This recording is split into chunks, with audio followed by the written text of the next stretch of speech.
राधे राधे। आज मैं आपको विनायक चतुर्थी की कथा सुनाती हूँ। श्री गणेश चतुर्थी व्रत की पौराणिक कथा के अनुसार एक बार भगवान शिव तथा माता पार्वती नदी के किनारे बैठे थे। वहाँ माता पार्वती ने शिव से समय व्यतीत करने के लिए चौपड़ खेलने को कहा। शिव चौपड़ खेलने के लिए तैयार हो गए, परंतु इस खेल में हार जीत का फैसला कौन करेगा, यह प्रश्न उनके समक्ष उठा।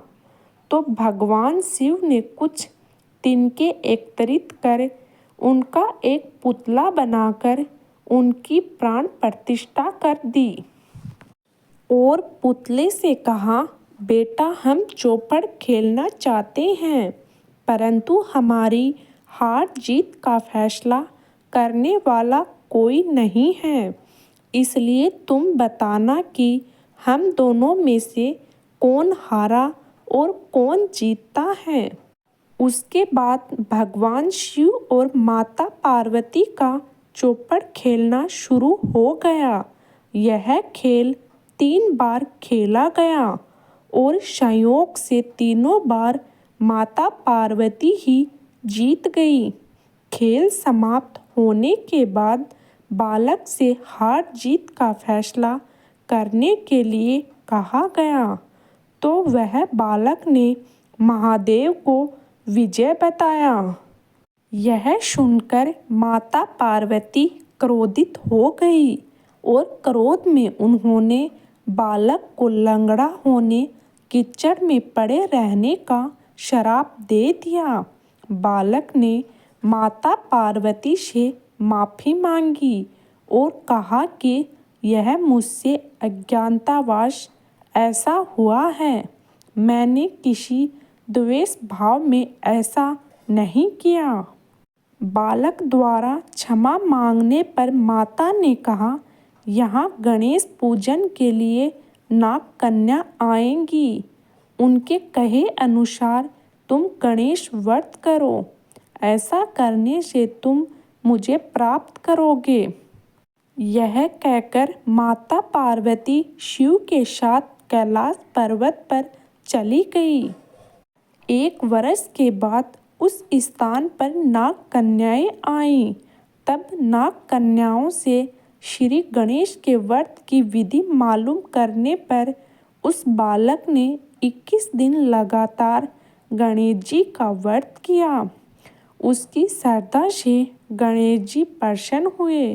उन्होंने बालक को मनोवांछित फल मांगने के लिए कहा। उस पर उस बालक ने कहा, हे विनायक, मुझ में इतनी शक्ति दीजिए कि मैं अपने पैरों से चलकर अपने माता पिता के साथ कैलाश पर्वत पर पहुंच सकूं और वे यह देखकर प्रसन्न हो। तब बालक को वरदान देकर श्री गणेश अंतर्ध्यान हो गए। इसके बाद वह बालक कैलाश पर्वत पर पहुंच गया और कैलाश पर्वत पर पहुंचने की अपनी कथा उसने भगवान शिव को सुनाई।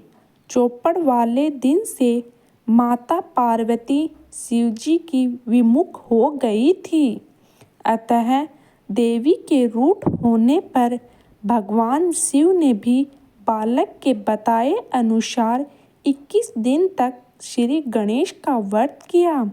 इस व्रत के प्रभाव से माता पार्वती के मन से भगवान शिव के लिए जो नाराजगी थी वह समाप्त हो गई। तब यह व्रत विधि भगवान शंकर ने माता पार्वती को बताई। यह सुनकर माता पार्वती के मन में भी अपने पुत्र कार्तिकेय से मिलने की इच्छा जागृत हुई। तब माता पार्वती ने भी 21 दिन तक श्री गणेश का व्रत किया तथा दूर्वा, फूल और लड्डू से गणेश जी का पूजन अर्चन किया। व्रत के 21वें दिन कार्तिकेय स्वयं माता पार्वती जी से आ मिले। इस दिन से श्री गणेश चतुर्थी का यह पर्व समस्त मनोकामनाओं की पूर्ति करने वाला व्रत माना जाता है। इस व्रत को करने से मनुष्य के सारे कष्ट दूर होकर मनुष्य को समस्त सुख सुविधाएं प्राप्त होती हैं। बोलो गणेश जी भगवान की जय।